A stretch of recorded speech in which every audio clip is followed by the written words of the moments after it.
Good morning. Good Monday morning to you.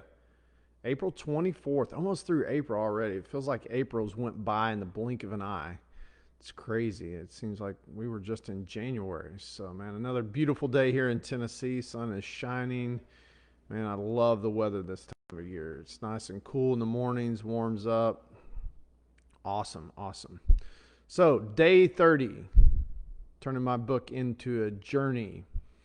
How can we take what we have to work with, our resources, our talents, our effort, and create a greater effect? I believe if we can do that, we can continually elevate what we're able to achieve and get bigger and bigger breakthroughs on a regular basis. So this morning, what I want to talk about is the bullseye effect.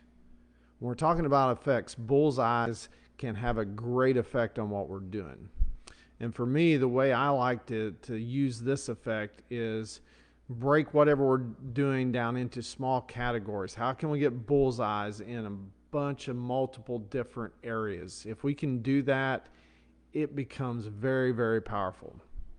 But I want to add a little bit to that this morning. I think if we'll sit down, take a few minutes and analyze all these different little multiple areas and figure out what's going to give us the biggest percentage, all these little small targets, rank them in an order of how much power they have in what you're trying to do. What percentage of power do they have? Is this one better than the other one? And really narrow it down, because you may have, when you think about it, you may not think you have that many, but once you start to break down what you have to work with, a lot of times you realize you have a lot more to work with than what you think you do. And then what happens is you only have a certain amount of time to spend on multiple categories. So which one of those are going to give you the greatest percentage? And that may change as you move forward. Other categories may move up the list. One that's really low percentage of, that's going to give you a great effect right now, maybe super low.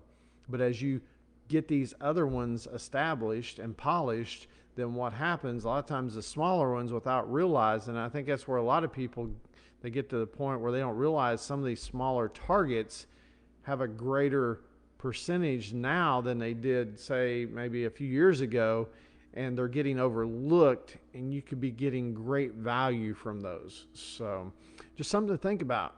How often do you analyze, your targets and how much power they have? And are you missing some that may not been significant a little while ago? So, man, I hope you guys have a great start to your week, a great Monday, and I'll see you guys back here in the morning.